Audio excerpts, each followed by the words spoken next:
morning. Welcome to the worship service of the Greater Church of Christ. We pray that God's grace will be on every one of you, individually and on your families. I want you to take out a little piece of paper. It doesn't have to be big. I'm going to write one sentence on it. I want you to take out a little piece of paper. Do you remember why you married your spouse? Do you remember why? Do you remember what you saw in your spouse the very first time that you thought, I think I want to spend the rest of my life with this person? I want you to write down one reason. Here's how I want you to word it. I love you because. One reason why you married your spouse. I love you because. Now, some of you aren't writing. I'm not going to continue until you write.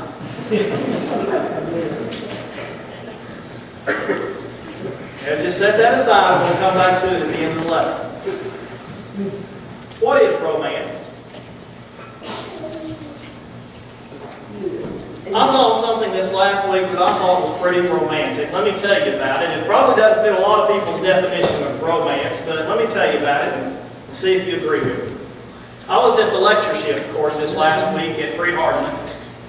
People, men and women from all over the Brotherhood, from Florida to California, come to Freed-Hardeman and present lessons on a theme or Bible topic. This year it was on the behavior of belief.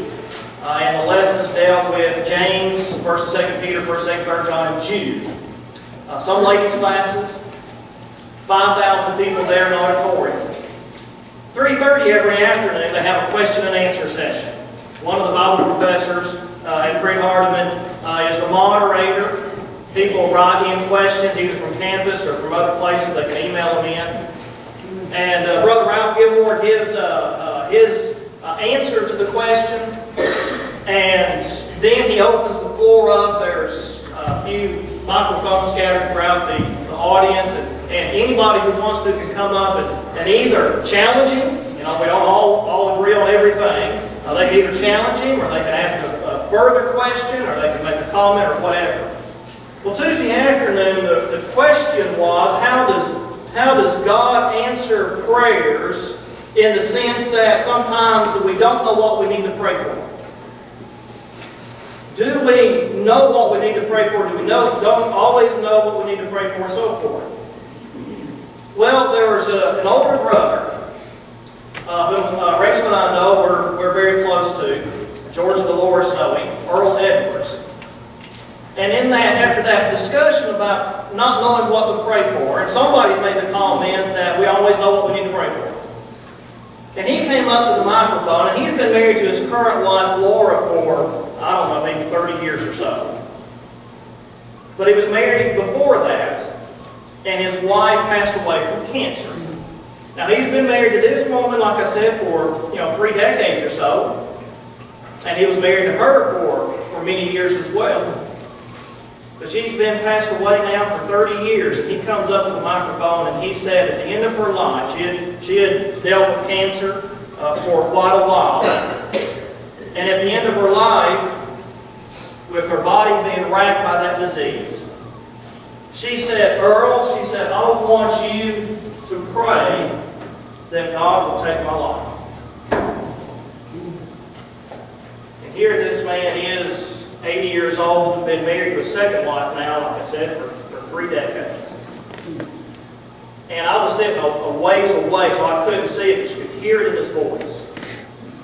You could hear the tears in his eyes and the lump in his throat when he said, I could not pray that way. After all of these years and all of the things he's been through with his current wife, and he loves her dearly. Rachel and I have been in their home, spent the night in their home several times. He loves his current wife dearly. But you can see the love that he had for his first wife that came out in his statement. To me, that is romantic. And I don't know if she can look down from heaven and see what's going on now or not. I don't know what the dead know right now. But I could easily imagine that she could look down and see that and hear that love and passion in his voice. The tears welled up in her eyes. Love undergoes changes, does it not? How long ago was it when you got married? Some of you in here, it's been many, many years. But we don't have the same type of love now that we have for our spouse that we did back then, do we? Love changes. Love goes through changes as each of us as individuals go through changes in our own lives. Now that's why sometimes people can get to a point where they say, I don't love you anymore. Now it doesn't have to happen. We're going to talk about that this morning, but sometimes it happens.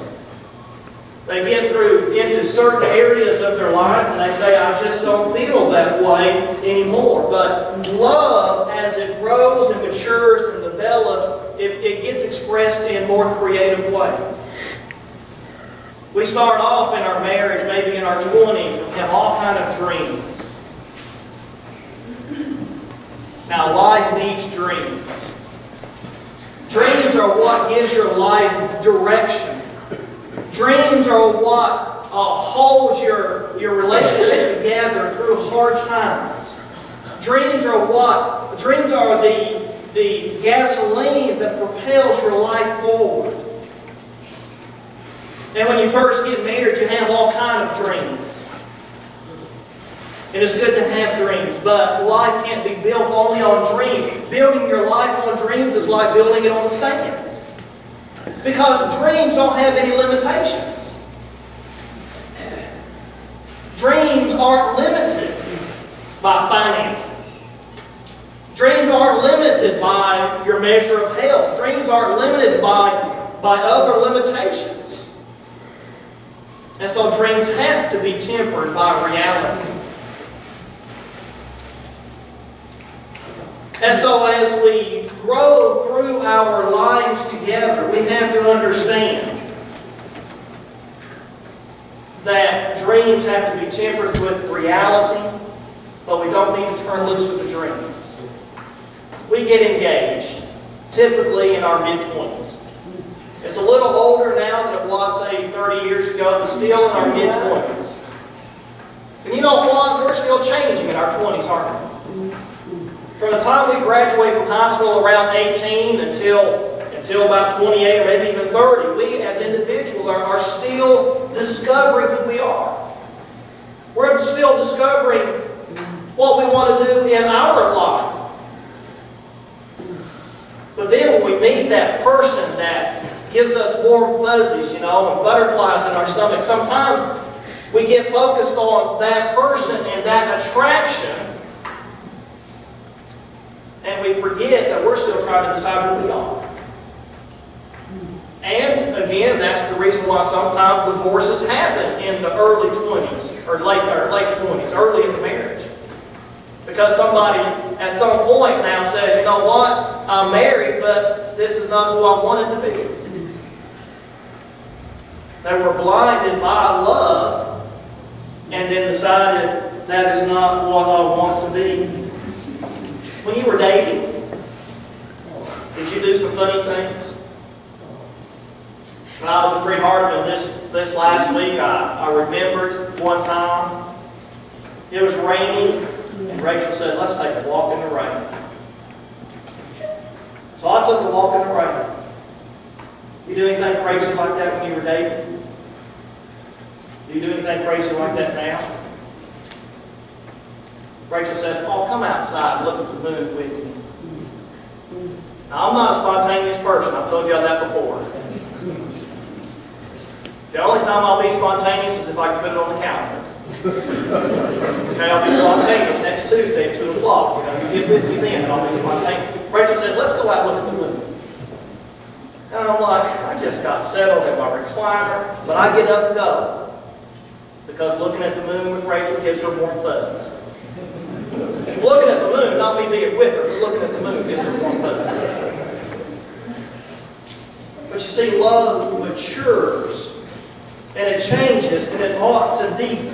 What is romance? Take a look at these definitions of romance, and if you look at this, you get the idea that, you know what, romance is just a bunch of fluff. Romance doesn't really exist. It isn't something real. It isn't something that, you know, it's an exaggeration or a fabrication that has no real substance. Is that true? Is that true? Is that true for Brother Earl Edwards, who still gets tears in his eyes when he talks about his dearly departed wife? I don't think it is true. But you know, a lot of people have a misconception of how romance plays into marriage as you mature. Number one, it's a misunderstanding of balance. When young people think, you know what, the feelings that I had when I was dating are the same feelings that I need to have 5 years down the line and 10 years down the line, that's not balance. You think, you know what, we're going to go out to eat, we're going to go have a date, we're going to do this, we're going to do that, but the relationship itself doesn't get any better. Why? Because they're imbalanced. They think that I should experience this level of ecstasy my entire married life. And it just doesn't happen. The second thing is relative to romance, and that is, and I've already indicated it, love grows. Do we experience the same type of feelings of ecstasy with our spouse today that we did when we first got married? Likely we do not. We don't experience that same level of ecstasy, but those feelings should be deeper. We should have a depth to our relationship. I would define romance in some way that would include spending time with one another in the sense that you delight in one another's company, you find pleasure in one another's company, because you have a depth of the relationship that you can't have when you first get married. You can't have a depth of relationship because you've not spent a whole lot of time together. But after 10 years, 20 years, obviously more, the relationship gets deeper because you begin to know one another more intimately. Romance. How do you hold on to romance? Let's take a look at Ephesians chapter 5. Open your Bibles to Ephesians chapter 5. Page 979 in the Pew Bible, if you want to look at the Pew Bible. Ephesians chapter 5. The Apostle Paul is talking about the relationship between husband and wife. But he pulls in the relationship between Christ and the church to help illustrate the relationship between husband and wife. And when we look at our relationship with our spouse through the lens of Jesus' love for the church,